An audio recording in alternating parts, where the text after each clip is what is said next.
Hi everyone. I wanted to post a video, a book review on Brainstorm, an investigation into the mysterious death of Natalie Wood, a case that I've been interested in for many, many years, probably since I'm about 14 years old, because I remember when it happened, the weekend it happened. I've read just about everything publicly that's available on the case. But this book is probably the most comprehensive that I've ever read. There's been bits here and bits there, including the reopening of the case in 2011, which the author goes into, and why it didn't really, nothing really came of it. The author theorizes that it was just a publicity stunt to cover for corruption that was going on in the department at the time. And, it's something that I followed at the time when they reopened the case. I was really fascinated that I really couldn't believe it. You could really fool people years ago before all this technology we have, the internet and, podcasts and true crime fascination that we have everywhere now, investigation discovery and Netflix and all that stuff. But we didn't have that in 1981. You could really control the narrative. And people were a lot more trusting back then. I remember my grandparents and my mother, their reaction. They would have never in a million years thought that he was involved with it. Never. They almost acted like it was a member of the family that died because there was something about her that just connected with the audience. And like it was something that I don't want to compare it to the JFK assassination.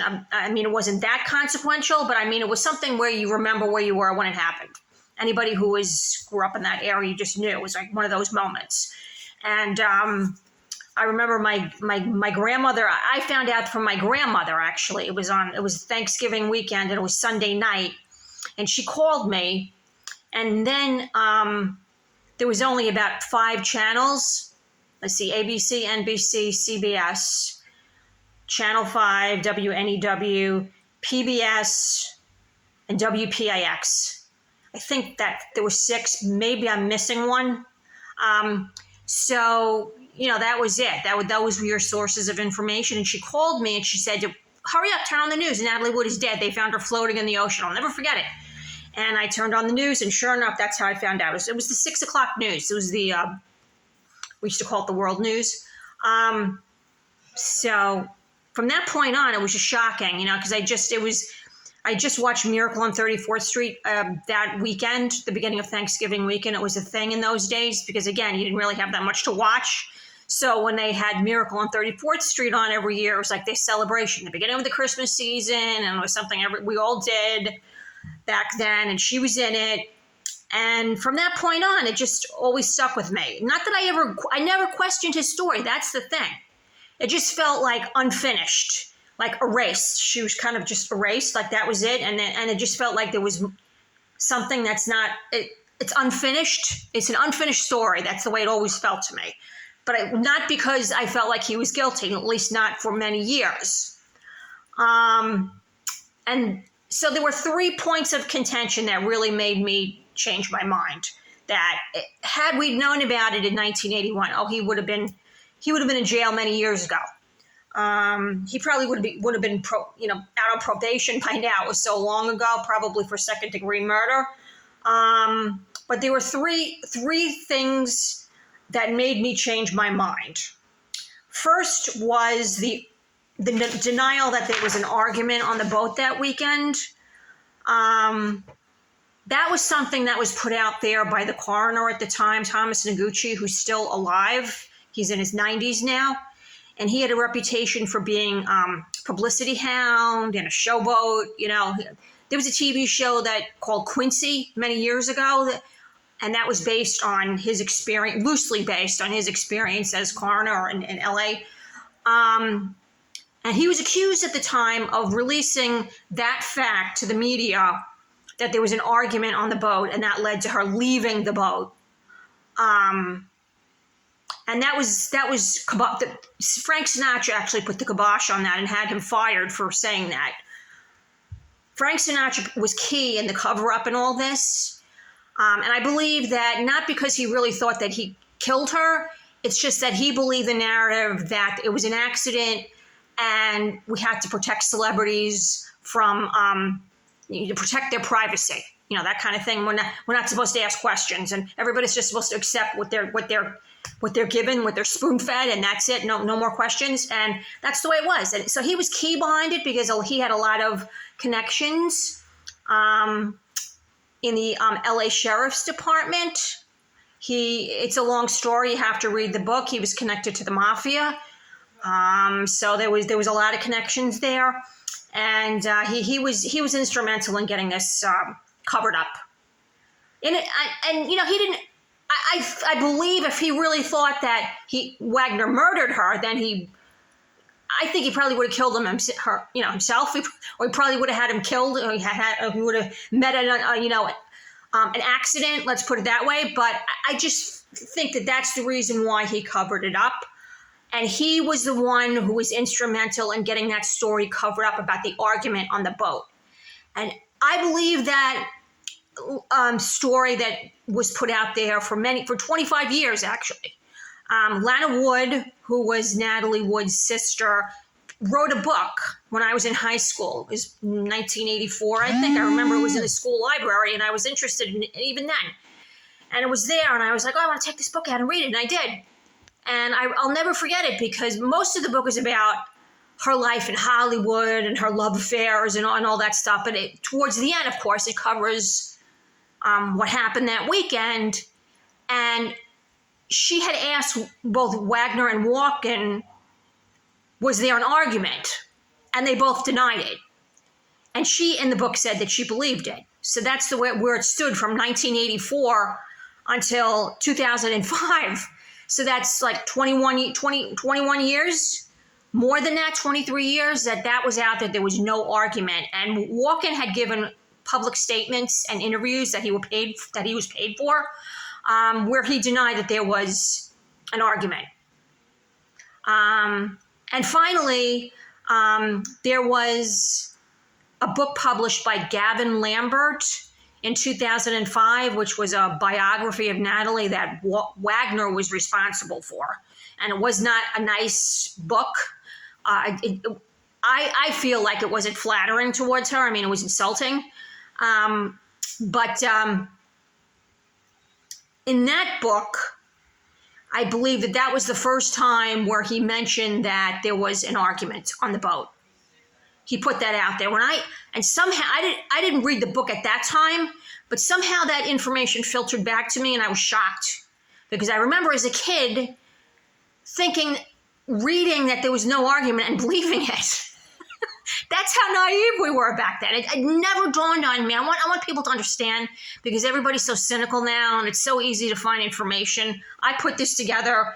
I was at work. I work from home and it was a little bit slow today. So I just put this together during some downtime.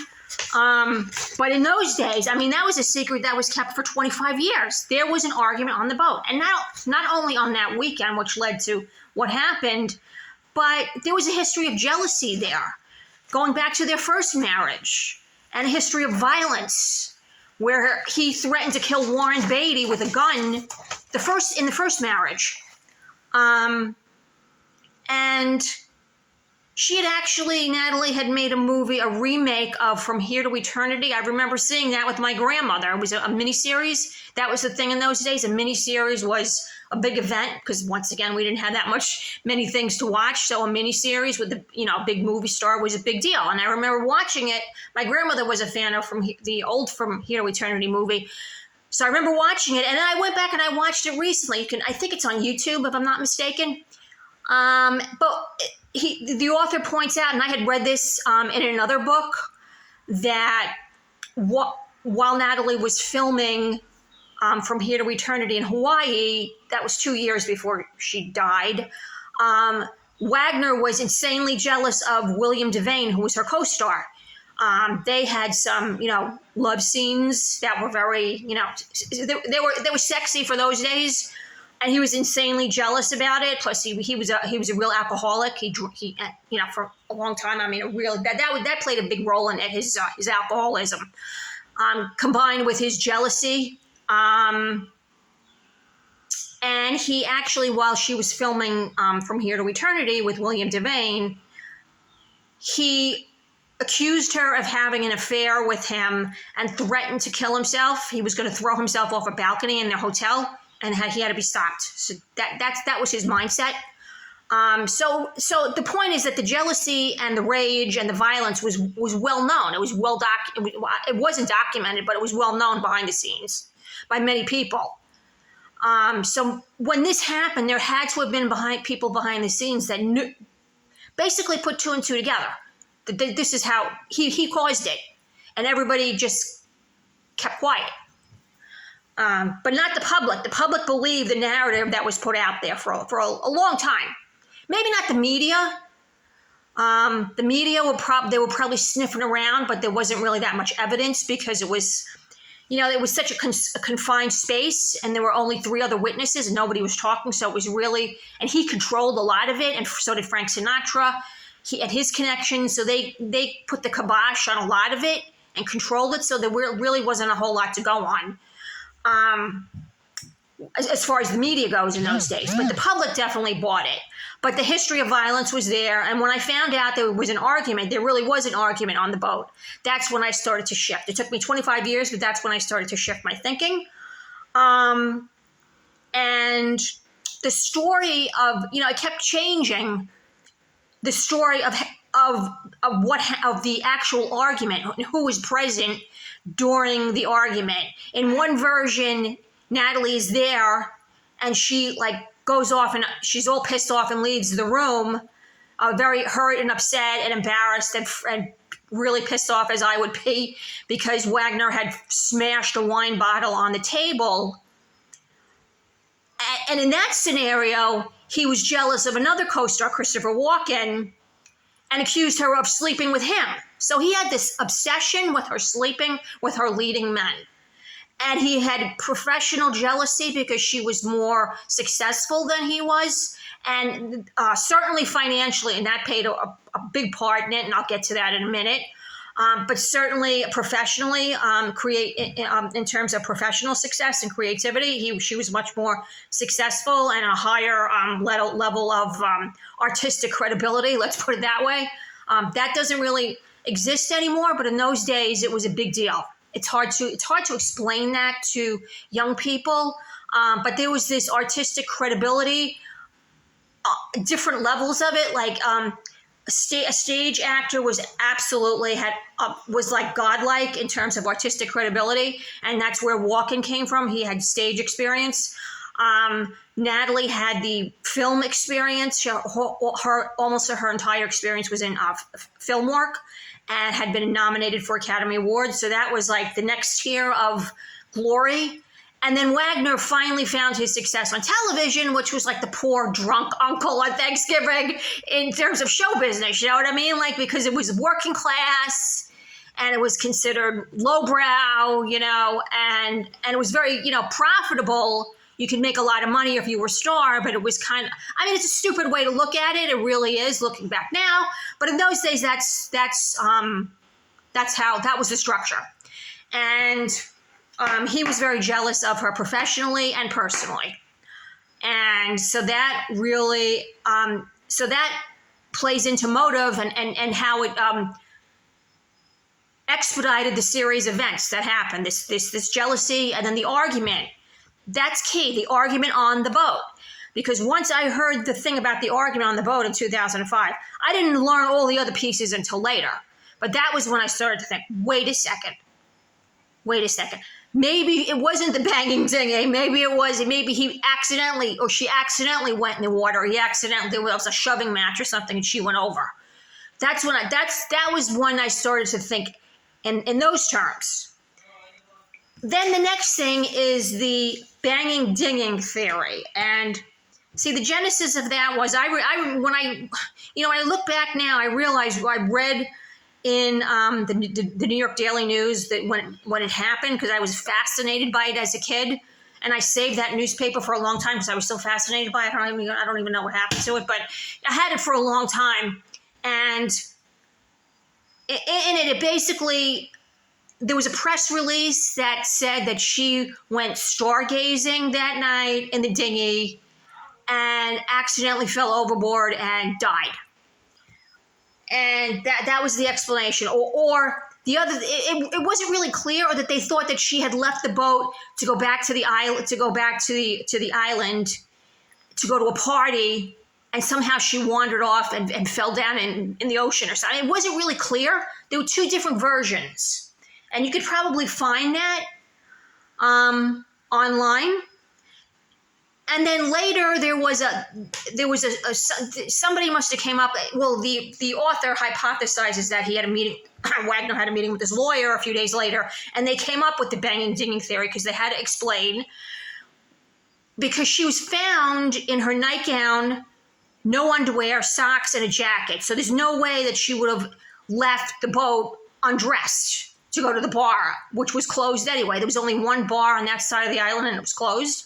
So she wouldn't have, she wouldn't have left. Certainly a big movie star who was like, wore makeup to go, to go get the mail, or,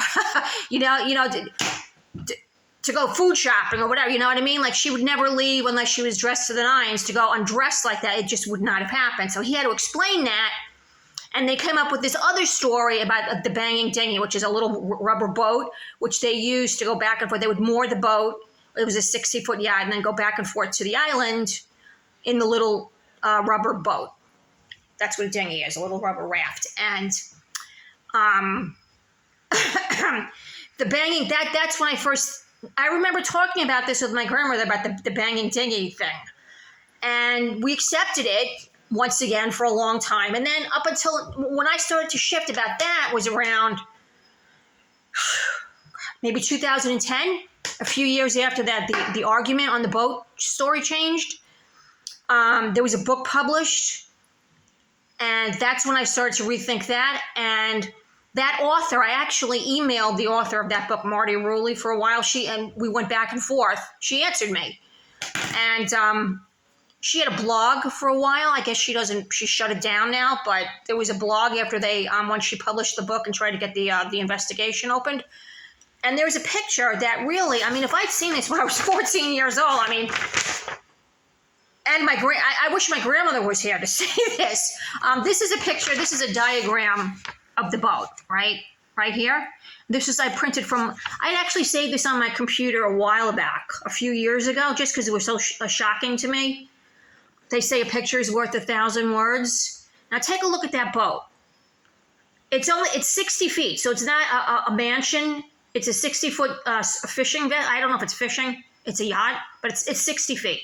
It doesn't exist anymore. It was dismantled in 2020, by the way. It was destroyed in a hurricane. So that evidence is gone forever now, but this is what it looked like, okay? And here is the swim step. This is the story that was out there since 1981. She went on this swim step, slipped, hit her head, and drowned, and nobody knew she was in the water. But supposedly there was a witness over here somewhere that heard a woman screaming. And they tried to discredit that story, I think in the New York Post at the time, which just goes to show you how many powerful people were involved in this cover-up here, who heard a woman screaming. So she was over here somewhere after she went overboard. But this is what they wanted you to believe. Here's the swim step right here, and here is the back of the boat, right? Through those doors here, those double doors, is where they slept. That was the master stateroom. And up here is where Dennis Davern was. He was the captain. That was his perch. Okay, that's where he sat. So if you're here, this is her bedroom right here, sleeping, and this is her head. Supposedly, the dinghy was banging over on that side, right there, right next to her head. Now, just keep in mind, it was 11 o'clock at night. It was bad weather, okay? It was raining, and it was cold. She's going to really go out there to tie up a dinghy. But there's something else more important. That's, first of all, the first thing you would think of, she's got a paid employee that's right up here. So she could bang on the ceiling and tell him, or yell, and this is before cell phones or anything. So she could just yell and he could probably hear her up here, the captain, and he could go down there and secure the dinghy. It's right here. But the important thing to note about this is that you don't have to go into the swim step to secure the dinghy. There are two cleats, one here. Over here they have a breakdown of where the cleats are. One cleat is here, and one cleat is here. So you tie it up from this end. The rope goes this way and here, okay? But the important thing to note is you don't have to go on the swim step to do this. You could stay on the deck and you're safe. So there would be no reason to go on the swim step to secure the dinghy. So if that's not the explanation, how the hell did she get in the water? You know what I'm saying? And the two, either she would, and it's highly unlikely that she would have ever gone near the dinghy at night in bad weather after they've been drinking and she took a seasickness pill that made her probably groggy, okay? And she was pissed off from fighting all weekend. She could either ask the employee who she was paying to go secure it, and he didn't have to go on the deck to secure it, okay? Or she could have done it herself, but she wouldn't have gone anywhere near the swim step. And the other thing, there's some discrepancy there that I learned from the book as well.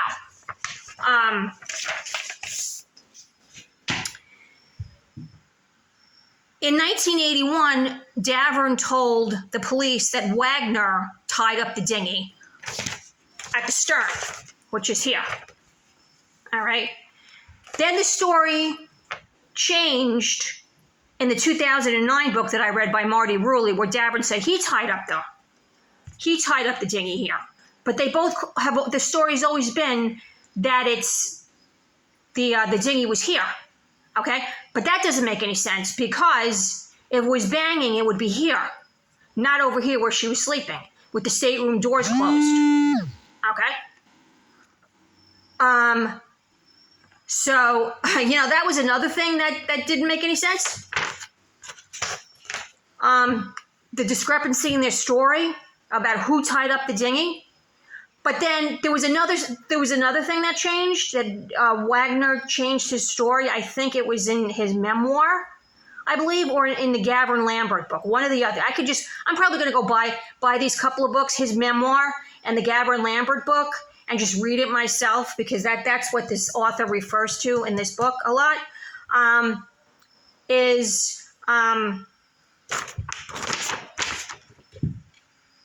he claimed, Wagner, later on, that he tied up the dinghy on the port side, which is over here, because he had to place it over here in order for her to have been awakened by noise, the banging dinghy noise. So it changed over a period of like 20 years, the story. And the other thing that you need to know is that even if the dinghy was hitting this thing right here, the swim step, there was rubber here, so it wouldn't make any noise anyway. So that whole banging dinghy theory has been completely discredited. So if you take that out of the equation, you have to say to yourself, how the hell did she get in the water? We know she didn't leave the boat to go stargazing or to go to the bar, because the bar was closed and she wasn't dressed. And the other thing that the author pointed out, he looked at some photos of this master stateroom, and you can see that her clothes, the clothes that witnesses saw her wear to the restaurant that night, they went out to dinner that night, the clothes that she was wearing was on a chair, as well as her pocketbook and her wallet. So there's no way that he claims, Wagner, that he went to search for her, but if he did, he would have seen her clothes on the chair. And the story that he gave investigators that first night, that he thought that she left to go back to the bar, was bullshit, because her clothes were there and he knew it, right? And later, of course, she was found in the nightgown, so everybody knew that was ridiculous. She never left the boat to go to the bar because she wasn't dressed and she didn't have her pocketbook and wallet. So that's discredited. More than likely, the banging dinghy theory, it just didn't happen. I just pointed out to you why that didn't happen. So if it wasn't she left because she went back to the bar, and it wasn't because of the banging dinghy, how did she get in the water? Those are the two key things you have to remember, and read the book, and it goes into a lot more detail. And the last thing before I that made me change my mind was the changing timeline That was the last thing I realized. The argument on the boat was the first red flag for me, and then the banging thingy theory, which I got from Marty Ruli's book. But the timeline, there was so many different stories about the timeline that, if he had been an ordinary affluent boat owner from Orange County or Huntington Beach, and he had a fight with his wife and the wife died, I mean, more than likely he would have been in jail because they really would have interrogated him to the point where he broke, because he's changed his story so many times. That's a red flag. The change in timeline, first he said that he didn't realize she was missing until midnight, but then he didn't make a call to the Coast Guard. He didn't even call the Coast Guard. He called the local boat, I forget what you call it, the boat, the safety patrol for the boat on the island. I forget what you call it. But they were the first ones, because they were like people that he could control, because they were local people.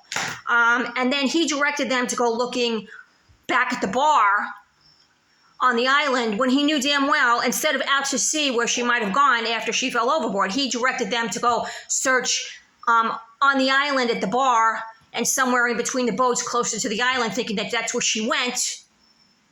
When he knew damn well she did not go back to the island, because she wasn't dressed and she didn't have her wallet and her pocketbook. And she would never, a movie star would never, she would just never do that. Old Hollywood, it would never happen in a million years.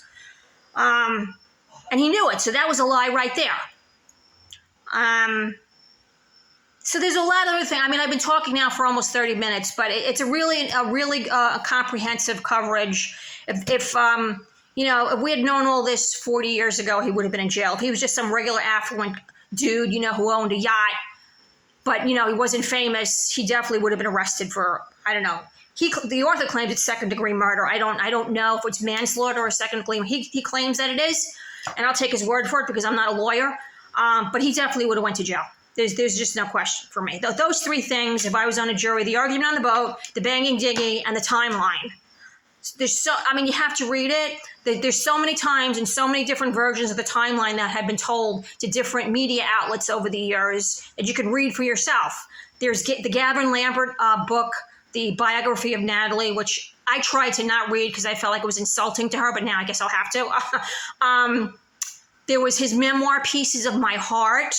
Another one I was very derogatory towards her, but I guess I'll have to read that. Maybe I can find a used copy on Thrift Books. He refers to that in this book a lot, to his own words that he wrote publicly, and the discrepancies in his statements. And just the statement that was given. And there was one more important thing. In 2018, there was a 48 Hours episode. I think it was I think I might even have it on my, maybe it's on Paramount Plus, I forget. I have it somewhere, on one of my streaming services. They did a follow-up 48 hours of the investigation 6 years after they reopened the investigation. And they interviewed the detective, and the detective had said that they saw the autopsy photos and she looked like the victim of an assault. But that's not what the coroner said in 1981. He did not say she looked like the victim of an assault. So why? Why in 1981 she looked like the victim of an assault, and she did not look like a victim of an assault in 1981 to the coroner in 1981, but in 2018 the homicide investigator said on national television that yes, she did look like she was a victim of the assault. Why? I don't understand that. There's more than enough here to, let's say, I hope that he's 93 years old now, and there'll never be, a day in court, unfortunately, but I hope there's a Netflix docuseries or something. There's such a fascination among young people now with true crime, and in a way that's a good thing, because there's a sense of, first of all, you can't get over on these kids anymore. They're very cynical. They have the world at their fingertips, so they can just look this up on their own. They would never buy a story like this ever nowadays. But also the sense of righting wrongs and, making something right that was wrong for many, many years. And so I hope that, there is Netflix or some kind of documentary, and not the superficial stuff that we've been fed for 30 years now. The same thing, the same recycled, things over and over that I've heard a million times. You need something that really fleshes out all the details, so people can see it. It would definitely be something that would be like 3 or 4 parts, docu-series to really get all the details. I'm trying to squeeze it all in 30 minutes, and I just scratched the surface here. So hopefully, I highly recommend it. It is very technical because there's a lot. But it's definitely, if you're interested in true crime, it's definitely worth reading. It's called Brainstorm. My quibble with it is that her picture should be on here so people would connect this, unless you don't really know. I think my son might have thought this was a science fiction book. He didn't know that this was connected to the Natalie Wood case. So I think this should include, maybe when the paperback comes out, a picture of her on here so it's connected to her so people know. It'll get more attention. And that's it. So hopefully I highly recommend it. It's called Brainstorm by Sam Peroni. He's a former U.S. attorney in Arkansas, and it's definitely worth your time. Take care. Bye.